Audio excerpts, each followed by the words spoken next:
Bonjour Edwy Plenel. Bonjour. Journaliste, bien sûr, fondateur de Mediapart. Vous publiez Se tenir droit, 12 portraits pour une politique sensible aux éditions du Seuil. On va en parler, mais vous dites dans cette préface, au fond, seuls les poètes savent admirer. Puis vous dites, loin des légendes noires, anecdotiques ou mensongères, qu'ont inventé et répandu les pouvoirs et les intérêts qui dérangent, sur mon itinéraire de journaliste inclassable, voici peut-être une vérité sur moi dans ce livre. Oui, j'ai voulu en fait donner une autre profondeur de champ. Le métier tel que je le défends est un métier souvent d'apporteur de mauvaises nouvelles, qui fait qu'on prend des coups, qui fait qu'on se fait des adversités ou des polémiques. Et en fait, j'ai voulu, à travers ces portraits et ce livre, montrer que derrière ça, il y avait une haute idée de la politique, une haute idée d'une politique démocratique. Et donc j'ai voulu, quelque part, en une période où on le sait tous, la politique et son langage sont assez bas aujourd'hui, assez violents, assez méchants, assez médiocres. J'ai voulu réenchanter tout cela à travers ce compagnonnage de ces 12 portraits que j'ai rassemblés. Et ma surprise, c'est que ce sont des textes écrits à côté du journalisme depuis 30 ans, sur 3 décennies. Et en fait, en les rassemblant, c'est l'éditeur qui s'est aperçu qu'il y avait cette insistance, se tenir droit. Ce n'est pas une injonction personnelle, hein, c'est une invitation collective à faire face, à faire front, à ne pas se laisser aller. Et Dieu sait si, dans notre politique, ces dernières années, on a vu des gens se laisser aller. Oui, mais justement, je recite encore ce que vous dites de vous. Finalement, vous dites les pouvoirs et les intérêts que dérange mon itinéraire de journaliste inclassable. Et vous dites que vous faites face à ces légendes anecdotiques, noires et mensongères. Et au fond, c'est une manière de répondre à ce qu'on dit de vous, Edwy Plenel ? C'est une manière de dire je ne suis pas celui sur lequel vous piquez plein d'épingles comme une poupée vaudou. Voilà, lisez-moi et regardez Charles Péguy, regardez, croisez Jean de La Fontaine, croisez Édouard Glissant, Daniel Ben Saïd, Rosa Luxembourg, toutes sortes de belles personnes. Et c'est ce qui m'inspire. Moi, je pense qu'il y a dans la... C'est aussi vieux que le journalisme. Quand on veut noyer son chien, on dit qu'il a la rage. Comme vous savez, on est toujours victime, et notamment Mediapart, ou moi-même dans mon travail, de calomnie. On a même dit à une époque que j'étais à la CIA et pour d'autres aujourd'hui que je suis un islamo-gauchiste ou je ne sais quoi. Non, nous sommes des gens au service de cet idéal. Pour moi, il y a... Et cet idéal, il n'est pas mort, il est même essentiel, il faut le relever. Vous savez, quand on a lancé Mediapart, on a pris une phrase d'Albert Camus, dans le premier éditorial de Combat à la Libération. Notre désir, d'autant plus fort qu'il était muet, il parlait du journaliste de résistance clandestin, était d'élever ce pays en élevant son langage. Donc plutôt que de répondre à ces polémiques du même niveau, avec autant de bassesse et de vulgarité... Comme l'a fait Pascal Praud, vous aviez d'ailleurs répondu ici. Voilà, oui. Élevons le pays en élevant son langage. Oui, mais d'ailleurs, aujourd'hui, vous dites Pascal Praud à son rang de serviette à l'Élysée. C'est pas moi, c'était dans Le Monde. Je vois qu'il est... Il y a des états généraux de l'information qui sont ouverts dans un spectacle qui est très, très inquiétant de notre débat public. Nous avons laissé, et nous sommes la seule grande vieille démocratie européenne à laisser des médias sur bien public, les canaux hertziens, c'est un bien public, des médias d'opinion, des radios et des télévisions d'opinion, non pas d'information, et les pires opinions. Des opinions de virulence, des opinions de haine, des opinions de racisme, des opinions de xénophobie. Et tout cela en liberté. Cette question n'est pas posée. Le pouvoir laisse faire. On voit que le président donne des consignes à ses ministres d'y aller, alors qu'il était censé combattre l'extrême droite. Et puis on voit que M. Praud, celui qui compare les migrants à des punaises de lit, est reçu... comme un interlocuteur crédible, comme un journaliste crédible à l'Élysée. Non, c'est un propagandiste des pires idées, des idées antidémocratiques. Oui, il ne comparait pas les migrants aux punaises de lit. Il posait la question du lien qu'il pouvait y avoir entre les punaises de lit et la venue des migrants. Bien sûr, et en faisant exactement le lien que faisait Maurras, l'Action française. Cette idée que l'étranger, c'est la vermine, cette idée que l'étranger, c'est le nuisible. C'est par les mots que commence la catastrophe. Par des mots parfois doux, parfois simples, parfois des questions qui ont l'air innocentes. Mais elles introduisent la catastrophe. Et j'y insiste parce que derrière ça, il y a l'idée du poison qui nous menace, qui est de s'habituer à l'idée de l'inégalité naturelle, qu'il y aurait des espèces d'humains supérieures à d'autres, qu'il y aurait des gens qui nous sont inférieurs. Nous savons où ça conduit. Ça a conduit dans le passé à des catastrophes. Et nous ne pouvons pas laisser s'installer ce type de discours vis-à-vis des gens qui ont d'autres couleurs de peau que la nôtre, d'autres religions, d'autres origines. Mais vous demandez quoi? L'interdiction de CNews, du Journal du Dimanche? Je pense qu'ils ont le droit de faire tous les médias qu'ils veulent. Je pense qu'on ne peut pas avoir en démocratie de médias d'opinion qui violent la Déclaration des droits de l'homme. Et son principe d'égalité. Oui, donc là, vous dites, au fond, par exemple, pour le cas de Pascal Praud, il y a des saisies de l'Arcom qui ont été faites. Vous dites, au fond, les amendes ne serviront à rien. Monsieur Bolloré est milliardaire, donc il a tout ce qu'il faut pour payer. Encore une fois, nous sommes journalistes. Le travail des journalistes, c'est pas émettre des opinions. Ça appartient à tout le monde, les opinions. Aux citoyens, aux citoyennes, à tout le monde. Nous, c'est apporter des informations. Si vous laissez des médias de masse, je dis bien radio, télévision de masse, en accès libre. Je mets ma radio, je mets ma télévision, je tombe sur CNews et j'entends des horreurs. Eh bien, vous habituez le public à des horreurs.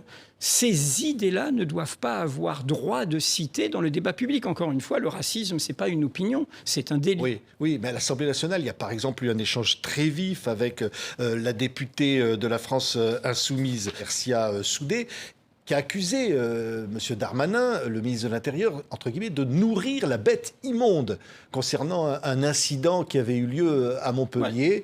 Voilà. Oui. Mais comment vous dire, cela fait plusieurs années qu'on dévale l'escalier, que l'on fait de la question, et encore aujourd'hui, ça fait presque 40 ans. Est-ce que le problème de la France, c'est le problème des migrants ? Le problème du chômage, le problème de ce qui se passe dans nos villes, le problème des défis climatiques. Je pense que cette obsession qui était le cœur de la propagande de l'extrême droite dès l'après-guerre, comme il ne pouvait plus se dire fasciste, il disait non à l'invasion étrangère, non, etc. C'était toujours ce thème-là. À partir du moment où on prend ça comme question centrale, on habitue le peuple et une démocratie à l'indifférence aux autres, à l'indifférence à nous-mêmes, à l'indifférence à notre humanité. C'est sous notre continent qu'a été inventé, hélas, et sanctionné du coup, le crime contre l'humanité. L'idée qu'on ne peut pas nier l'humanité de l'autre. Alors aujourd'hui, nous sommes fiers de ces valeurs-là, mais pour les défendre face à des régimes qui violent ces principes, eh bien, il ne faut pas laisser entrer ces idées-là. Pour moi, encore une fois, ces idées-là doivent être tenues en marge du débat public. Oui, mais elles vont conduire à quoi, vous dites, Edwige Plenel? Au fond, vous dites, c'est Emmanuel Macron qui prépare l'arrivée de Marine Le Pen au pouvoir. Je ne vais pas personnifier comme ça. Je dis juste que la catastrophe, elle vient par des mots. Elle vient par l'habitude à des mots. Je dis juste qu'on a une présidence qui a été élue 2 fois pour faire barrage à l'extrême droite et qui épouse son agenda, épouse ses obsessions, épouse ses références. Un jour, on nous dit que Pétain est un grand soldat. Non, Pétain, désolé, la vie est un tout et Pétain est d'abord quelqu'un qui est synonyme de l'abaissement de la France. On met Maurice Barrès dans les célébrations de cette année, de son décès. Maurice Barrès qui disait que Dreyfus est coupable, je le déduis de sa race, et qui s'est fait élire avec une brochure député contre les étrangers. Non, je pense que ces idées-là ne sont pas... C'est notre socle démocratique. On ne peut pas combattre Trump, on ne peut pas combattre Poutine, on ne peut pas combattre tous les extrémistes, quels qu'ils soient. Même M. Modi, qui a été reçu à l'Élysée le 14 juillet, est un suprémaciste hindou. Arundhati Roy, la grande écrivaine indienne, a fait une grande tribune, une grande interview dans Le Monde récemment, où elle dit que les référents de M. Modi, c'est le nazisme. Comment tout ça revient ? Oui. Il revient...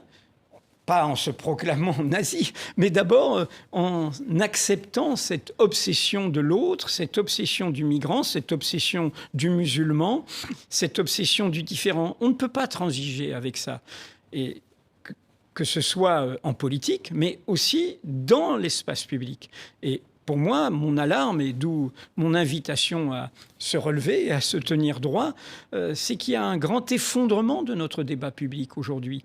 De tout le monde, hein, dans la virulence, dans la mesquinerie, dans les polémiques. Il faut reprendre un peu de hauteur, parce qu'il y a le feu au lac, comme on dit chez les Suisses. Oui, vous dites d'ailleurs dans ce livre, à un moment donné, que directement Nicolas Sarkozy a été à l'origine, et vous le citez dans le livre, Oui. hein, à un moment donné, vous dites une sorte, et j'emploie vos mots, d'une saloperie, à un moment donné, de faire face à des saloperies. Oui, c'est un discours de 2009. Où il réunit l'ensemble des personnels de sécurité. Vous pouvez le trouver facilement sur Internet. Il y a aussi bien des policiers, des gendarmes, des magistrats, voire des personnels de l'éducation. Et il dit ne vous laissez pas intimider par la dictature des bons sentiments. La dictature des bons sentiments. Alors, ça veut dire qu'il faudrait une démocratie des mauvais sentiments, donc de la crapulerie, donc de la saloperie. Il faudrait libérer tous nos bas instincts. La démocratie, c'est une conversation. On a des divergences, on a des désaccords, on essaye d'élaborer des choses. Mais d'abord, comme disait Mendès France, hein, c'est pas révolutionnaire, il disait c'est un code moral, la démocratie. C'est un respect de l'adversaire, c'est une conversation, c'est une éthique, c'est pas simplement les élections. Et donc on ne peut pas se laisser aller à des virulences, même le président parfois dans ses discours se laisse aller à des virulences quand il est mis en cause. On ne peut pas parler comme quelqu'un qui se promène dans la rue et qui tout d'un coup pète un câble. On ne peut pas libérer cela. Oui, et cette politique a commencé, oui, Nicolas Sarkozy, c'est un double abaissement, c'est un triple même. Un abaissement vraiment de la parole politique, un abaissement du lien profond avec les milieux des affaires, de la perte d'autonomie de l'État par rapport au milieu des affaires. C'est à la puissance 10 avec M. Macron. Je rappelle que M. Sarkozy, après son élection de 2007, avait été sur le yacht de M. Bolloré. Hein, le symbole était déjà celui-là. Et puis le troisième abaissement, je le rappelle, c'est évidemment quand il a commencé à se sentir menacé par des affaires judiciaires. C'est lui qui libère le poison identitaire qui est exactement le cadeau qu'attendait l'extrême droite, l'ennemi de toujours de la République démocratique et sociale. C'est-à-dire quand on libère la question identitaire, on la libère contre l'égalité. Et c'est ce ministère, je le rappelle, de l'identité nationale, de l'immigration et de l'identité nationale. Mais on peut vous demander, Edith Plenel, au fond, encore maintenant, est-ce que, entre guillemets, vous voulez vous payer Nicolas Sarkozy ? Non, c'est la justice qui s'occupe. Qu'il pense. Non, mais c'est la justice qui s'occupe de Nicolas Sarkozy. Le vrai problème, plutôt, c'est que quand je vous dis l'affaissement du débat public, il est assez sidérant que dans notre pays, un président qui a déjà été 2 fois condamné, une fois en première instance à de la prison, c'est l'affaire Big Malion, il va être jugé en appel. En deuxième instance, donc en appel confirmé dans l'affaire Bismuth, à nouveau à de la prison, dont de la prison ferme, qui est sous le coup d'immenses mises en examen et d'un jugement qui aura lieu, d'un procès qui aura lieu en 2025, notamment pour association de malfaiteurs, un immense procès dans le scandale libyen, Sarkozy-Kadhafi. Il est en ce moment entendu, d'ailleurs, et qui est actuellement entendu, oui. Il va sur un sous-produit de cette affaire qui était une fabrication d'une fausse nouvelle, une fausse rétractation de M. Takedine pour essayer de démentir avec la complicité de certains journalistes les informations de Mediapart. Eh bien, moi, ce qui me sidère, c'est que M. Sarkozy, eh bien, il est entendu sur tous les médias comme un grand sage. Il est reçu par le président de la République. Il faut dire qu'il écrit un livre. Oui. Il dédicace. Son programme éditorial est proportionnel à son agenda judiciaire. Vous pensez qu'il ne devrait plus avoir le droit de faire de la politique ? Non, je dis juste que les médias, c'est un choix. Nous choisissons... Pour moi, c'est une nouvelle. Le journal Le Monde, où j'ai travaillé 25 ans, a fait une manchette sur les affaires judiciaires de Donald Trump. Et c'était juste. Il ne l'a pas fait sur Sarkozy. Nous sommes un drôle de pays quand même. La question de la corruption est au cœur de cette affaire. Ça n'est pas qu'en Italie, les pratiques mafieuses. Quand on dit association de malfaiteurs, lisez l'ordonnance de renvoi des juges. C'est très similaire à la définition de l'association mafieuse dans le code pénal italien. C'est quoi des pratiques mafieuses ? C'est l'obsession du pouvoir, le garder toujours, l'obsession de l'argent, s'enrichir et être lié à des milieux d'argent, et l'obsession du secret, donc la haine de la transparence, du droit de savoir, du journalisme. On y est. Et on y est dans une histoire qui a eu des conséquences géopolitiques très lourdes. Ce qui se passe en Afrique, Regardez ce qui se passe en Afrique et pensez à cette intervention faite par M. Nicolas Sarkozy, dans laquelle il a embarqué les Nations Unies et embarqué la Grande-Bretagne, aux grandes dames de Barack Obama qui s'en mord les doigts aujourd'hui, et qui est une intervention où c'était une guerre privée, on le sait aujourd'hui. Il n'y avait pas d'urgence à sauver qui que ce soit. Il y avait urgence à empêcher que la révolution alors pacifique libyenne libère des secrets. Heureusement que Mediapart était là pour les récupérer. Oui, mais Nicolas Sarkozy répond, encore dans une interview il y a 2 jours, il dit « Si vous trouvez un Français qui comprend ce qu'on me reproche, alors il est beaucoup plus intelligent que moi. » C'est ça qu'il dit. Personne n'y comprend rien. Ce serait le très, très bon titre pour raconter cette histoire. Bien sûr que tout le monde comprend.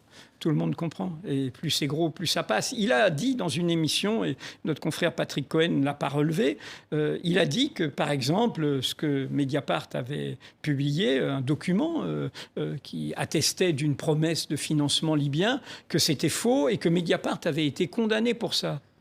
Mensonge, mensonge, mensonge. C'est lui qui a été condamné. Les chèques que nous a versés Nicolas Sarkozy sont encadrés dans les bureaux de Mediapart.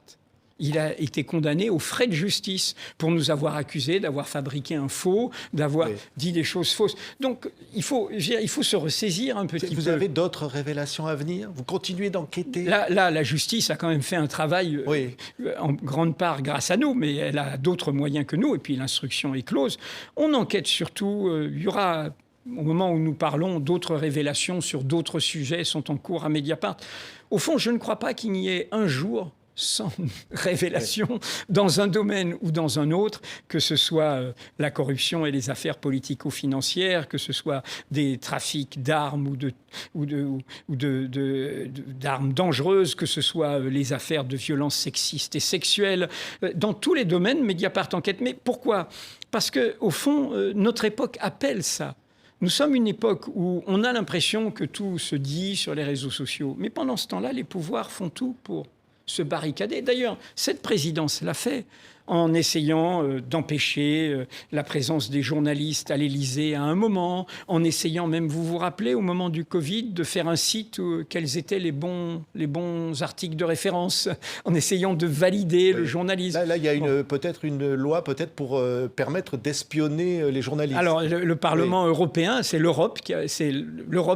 Parlement européen qui a fait barrage. La France a essayé d'étendre le droit d'espionner les journalistes au nom de la sécurité nationale. Pour l'heure, au Parlement européen hier, il y a eu blocage là-dessus de la majorité du Parlement européen. Oui, Fabrice Arfi de Mediapart, menacé, j'ai lu ça encore là, menacé par un homme.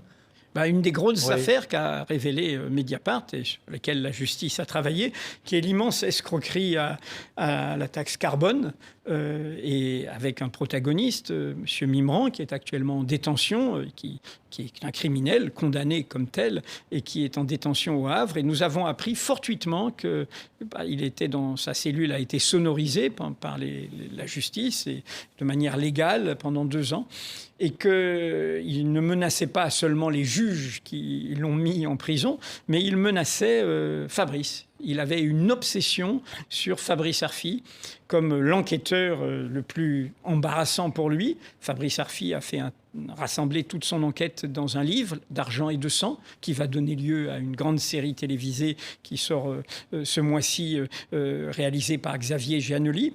Et donc cet homme qui a une vraie obsession, il dit qu'il veut faire un guet-apens pour compromettre Fabrice, le discréditer, mais il dit aussi qu'il ne devrait plus exister. Et là, j'ai lancé avec Mediapart une alarme parce que, premièrement, personne ne nous a prévenus, personne même de manière indirecte, informelle, en disant « faites attention, il y a le secret de l'enquête, on ne peut pas trop vous dire, mais faites attention hein ». Non seulement je n'ai eu aucune alerte, Fabrice non plus, mais l'inquiétude, vous savez, c'est que les rapports de Reporters sans frontières le disent. Dans le monde, c'est pas dans les zones de guerre qu'il y a le plus de journalistes qui disparaissent, c'est dans les zones de paix. Pourquoi ? à cause de la grande criminalité, laquelle est liée à la corruption politique. Ce monsieur Mimran est lié aux affaires de la corruption en Israël, de la droite et de l'extrême droite israélienne autour du clan Netanyahou. Et donc, il y a de quoi prendre ça très au sérieux. C'est la première fois dans toute ma carrière professionnelle et à Mediapart en tant que directeur de Mediapart que nous avons une menace des milieux de la criminalité organisée, des milieux mafieux, du grand banditisme. Et j'ai lancé cette alarme il y a plus d'une semaine. À l'heure où je vous parle, je n'ai reçu aucun message, ne serait-ce que de courtoisie, ne serait-ce que de correction. On n'est pas n'importe quel journal, on est le 3e quotidien national français par le nombre d'abonnés numériques. Un message du cabinet de la ministre de la Culture, voire de la ministre elle-même, du préfet de police, du parquet, du ministère de l'Intérieur, que sais-je. Simplement un message pour dire on a pris bonne note de votre alarme et on prend ça au sérieux et on s'en occupe. Vous savez, il y a 130 salariés à Mediapart. Ça les protégerait d'avoir ce message. Se dire, mais si l'État n'est pas indifférent à ce qui nous arrive. Et j'ajoute que ces menaces dont Fabrice fait l'objet interviennent dans un contexte où, depuis le début de cette année et la fin de l'année dernière, libéré par l'élection présidentielle et la candidature d'Éric Zemmour, comme jamais, nous avons pratiquement tous les mois des menaces de mort qui viennent de l'extrême droite. Je porte plainte à chaque fois, c'est sur des messageries cryptées comme Telegram, on ne peut pas identifier. Tout récemment, on en a identifié un qui a été condamné à 10 mois de prison avec sursis à Valenciennes grâce à la célérité et l'efficacité d'une brigade de recherche de gendarmerie.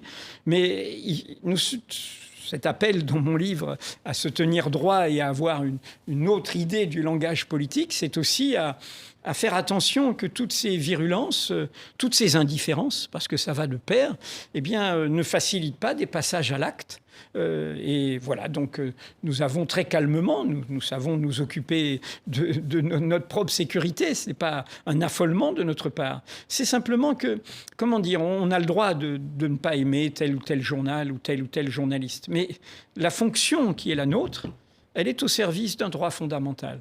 Le droit de savoir, qui préexiste tous les autres droits. Parce que, je l'ai souvent rappelé, avant la Déclaration des droits de l'homme, le premier président du tiers-État, premier président de l'Assemblée nationale et premier maire de Paris, dit une phrase qui proclame sur tous les murs de Paris « La publicité, la sauvegarde du peuple ». 13 août 1789. C'est-à-dire, pour être un citoyen libre et autonome, j'ai besoin de savoir. Oui. Et notamment ce qu'on me cache.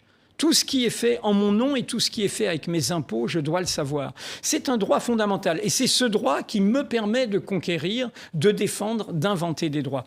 Donc notre profession, elle est au service de ça. Mais là, le droit de savoir, par exemple, à gauche, Sophia Chikirou, à la France Insoumise, complément d'enquête, à Mediapart. Ça fait des années que vous suivez celle qui est réputée comme étant, on va dire, le bras droit de Jean-Luc Mélenchon, et dont aujourd'hui les pratiques sont dénoncées. Elle peut être mise en examen, peut-être. Y aurait-il un enrichissement personnel? En tous les cas, des insultes qui ont été révélées, des insultes homophobes. Oui, Mediapart et même ceux qui nous attaquent à chaque fois essayent de dire le contraire. Mediapart est indépendant. Et un journal indépendant, c'est un journal qui, même s'il a telle ou telle sensibilité intellectuelle ou culturelle, voire politique, est capable de penser contre lui-même. Donc Mediapart est le journal qui a fait les premières révélations sur l'affaire financière qui concerne Sophia Chikirou en tant que communicante de la France Insoumise et qui va lui valoir peut-être une convocation. Conflit d'intérêts peut-être, enrichissement personnel. Elle est au cœur de ce mouvement politique. Elle était à la fois la communicante et la donneuse d'ordre, c'est-à-dire qu'elle était dans une fonction politique de donneur d'ordre, et en même temps, c'était son agence qui récupérait ça. C'est à la justice de faire le tri. Nous avons révélé cela, et nous avons révélé aussi combien, et avant que ça s'emballe tout récemment, lié à ce complément d'enquête. Pourquoi ? Parce que dans le complément d'enquête, c'est les informations en grande part de Mediapart qui sont reprises. Et d'ailleurs, les journalistes de Mediapart, Fabrice Arfi et Antoine Rouget, sont interrogés. Et nous avons aussi révélé des choses, et c'est au cœur de mon livre. Et c'est un message pour les gauches. Vous m'avez fait beaucoup parler de Nicolas Sarkozy. On ne peut pas revendiquer une république démocratique, une 6e république, par exemple, qui mette fin à la monarchie présidentielle, à l'absolutisme présidentialisme, sans avoir une pratique démocratique avant. Autrement, vous n'êtes pas crédible. Et donc, un mouvement politique, ça doit être aussi un mouvement où il y a des pouvoirs, des contre-pouvoirs, où on se comporte bien, où on ne soutient pas des personnes qui font des violences contre les femmes, je pense à l'affaire Quatennens, où l'on parle avec respect de ses camarades, où on ne les insulte pas, où on ne fait pas des manœuvres illicites. Je cite un texte formidable de 1973 qui a été signé à l'époque par de très belles figures intellectuelles qui dit « Il n'y a pas de problème de la fin et des moyens ». C'est-à-dire que non, la fin ne justifie pas les moyens. Les moyens doivent être déterminés par la fin qu'on recherche.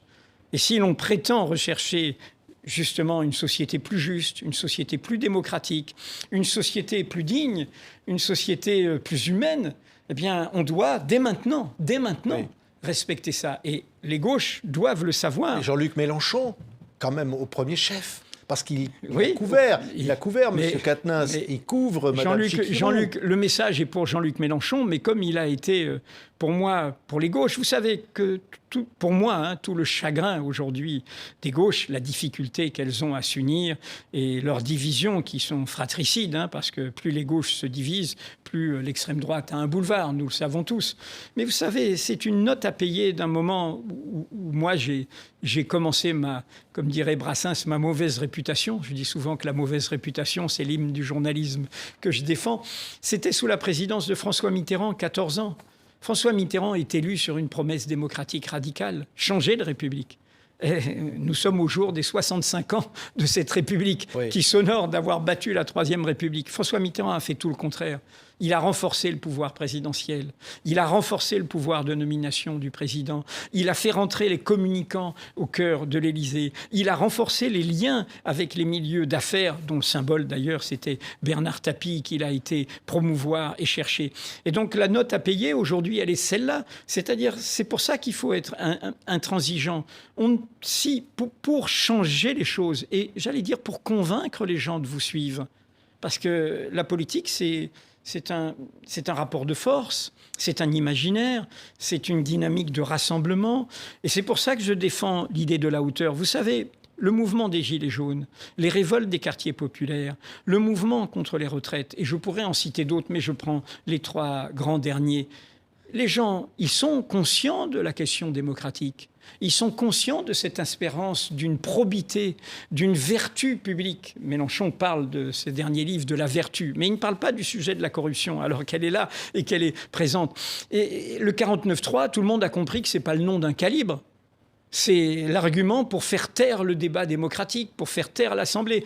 Et donc, il y a une attente démocratique qui, pour moi, au-delà des questions fondamentales, que sont les questions sociales, les questions d'inégalité, les questions d'injustice, d'exploitation, les questions écologiques, les questions d'urgence climatique, il y a un levier démocratique. Pourquoi ? C'est que pour affronter tout ça, ce n'est pas un sauveur suprême qui va nous permettre de l'affronter. Ce n'est pas un guide, ce n'est pas un président omniscient comme le prétend Emmanuel Macron. C'est l'intelligence de tous, c'est le débat collectif. Quand M. Macron dit actuellement cette semaine « je vais élargir le référendum pour faire des majorités d'idées », mais il a un Parlement où justement il n'a pas de majorité automatique. Donc c'est le moment de faire des majorités d'idées et du coup d'accepter de perdre parfois.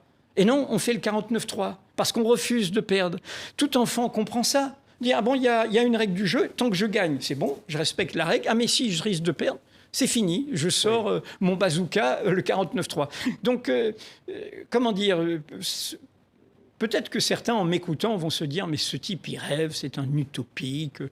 Bon, voilà, les tenants du réalisme. Oui. Mais je ne suis pas d'accord, parce que ce réalisme est une perdition. Je crois que la réalité de l'humanité, la réalité même du tout vivant, justement, et c'est les 2 mots que je mets en sésame en introduction de ce livre, c'est du côté de la bonté et de la beauté. On le sait tous dans notre vie quotidienne.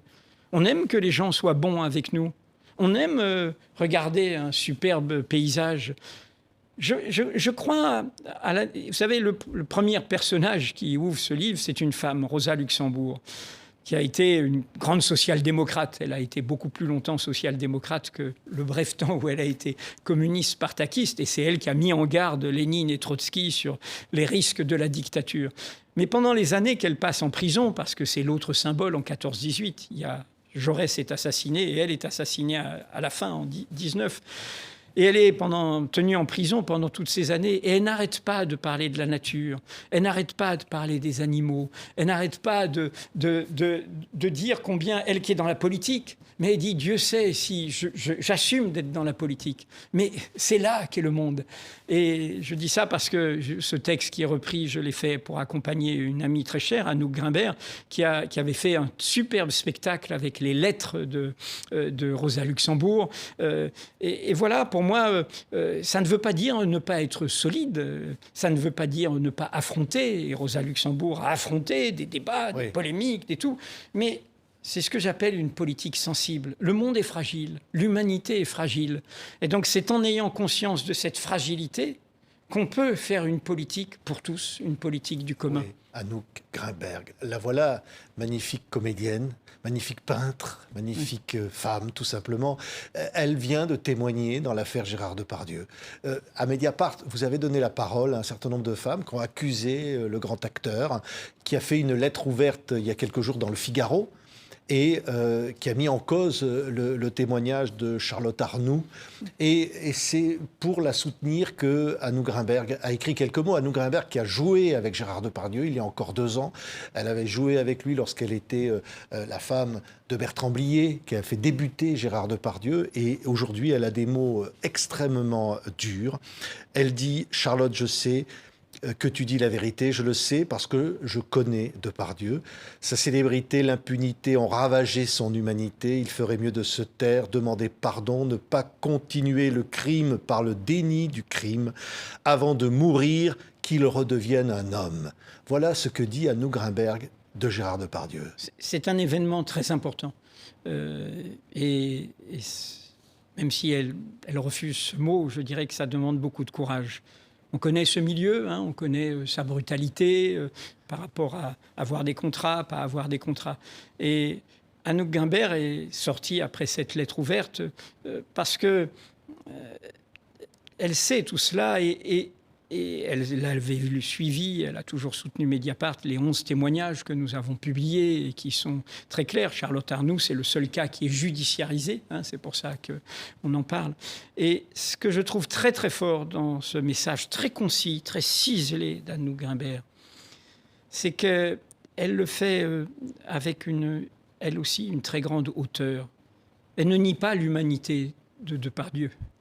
Elle lui dit « redeviens un homme ». Redeviens un homme. Et ces mots qui ont été vraiment pesés ou trébuchés, je te crois, je sais que tu dis vrai, je te crois, voilà, je te crois, ce qui est le mot d'ordre de MeToo et des féministes. Je sais bien, je te crois, et je te crois d'autant plus que je l'ai vu de près. Et en même temps, elle sait que c'est un immense acteur. Elle sait que l'homme qui se comporte plus que mal avec les femmes est aussi un immense artiste. Mais elle refuse cette idée qu'on va prendre l'un comme alibi de l'autre, comme le milieu du cinéma avec tous ces enjeux financiers. Et donc que Anouk Grimbert ait assumé ça et avec une telle dignité, une telle force, pas de pathos, pas de...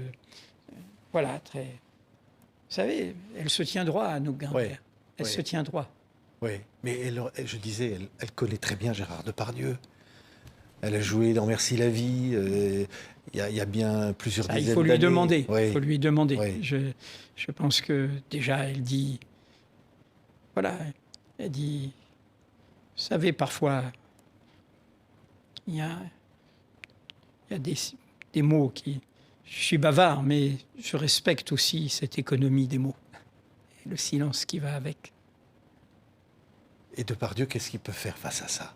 Ce qu'elle lui dit, elle lui dit, voilà, excuse-toi. Se taire ou demander pardon. Voilà, elle lui dit, voilà. Ces femmes que vous avez rencontrées sont prêtes à recevoir ce pardon? Chacune décidera. Hein. On l'a fait, vous savez, ça ne concerne pas que le milieu du spectacle. Nous l'avons fait sur notre profession. Je rappelle que c'est à Mediapart qu'une vingtaine de femmes ont témoigné à propos de Patrick Poivre d'Arvor. Ça n'arrive pas qu'aux autres, hein. Tous nos milieux sont concernés. MeToo est une révolution anthropologique pour moi.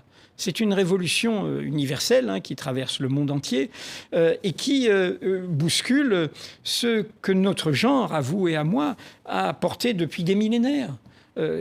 On a eu les premières conquêtes féministes qui, hélas, sont parfois remises en cause. Regardez aux États-Unis sur la contraception, le droit à l'avortement, la parité et d'autres choses. Mais là, il y a quelque chose de très profond et qu'une jeunesse, y compris avec sa virulence, et pourquoi pas, quand on n'est pas virulent, quand on est jeune, c'est qu'on est déjà un peu vieux, eh bien, porte. Et ça porte quoi? Ça porte cette idée que on doit remettre en cause le fait que très très longtemps, à l'échelle de l'humanité, nous avons imposé notre loi. C'est nous qui avons imposé notre loi sur la procréation, sur le chef de famille. Je rappelle souvent aux jeunes que la notion de chef de famille a disparu dans le code en France en 1970, quand j'avais 18 ans.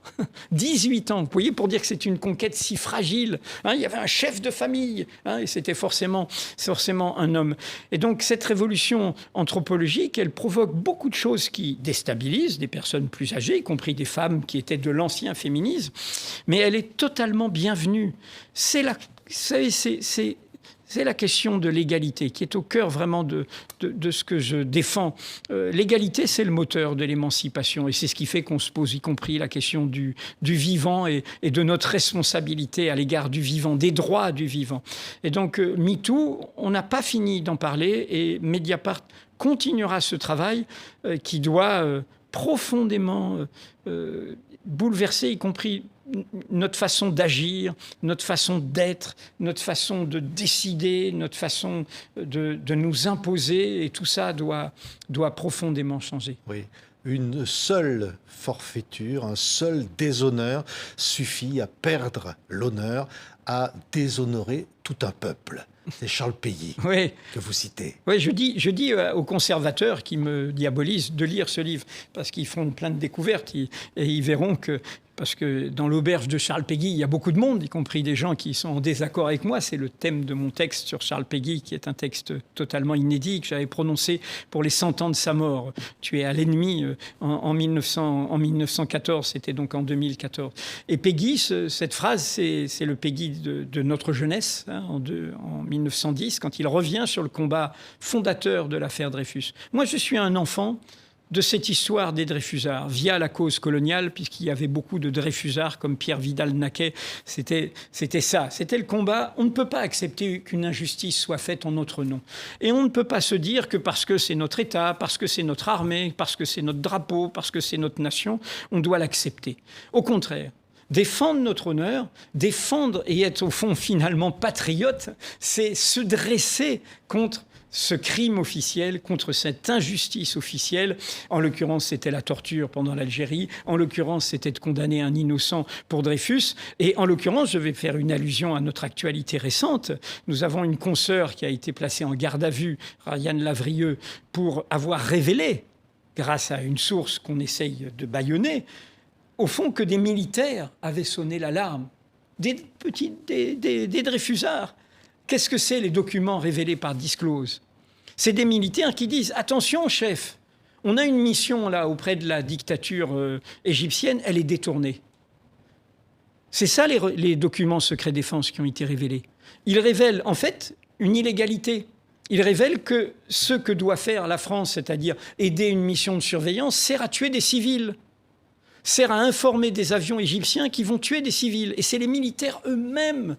Honneur à ces sources, honneur à ces gens. Et malheur, déshonneur à ces gens qui veulent, en persécutant la journaliste qui a révélé ça, comme elles avaient tenté aussi dans d'autres affaires, voire en tentant une perquisition à Mediapart, de faire taire ces sources. Heureusement qu'il y a au cœur de l'État des gens qui essayent de tenir droit. Oui, regardez, c'est le livre donc d'Edwy Plenel, Se tenir droit. Il y a des portraits, je veux dire, votre carte du tendre, François Maspero, Daniel Ben Saïd, Jean-Luc Einaudi et Émile Zola.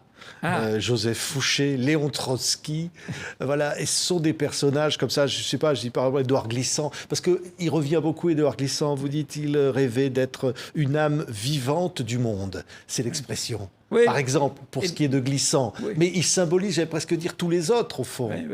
Oui, c'est... Édouard Glissant, c'est...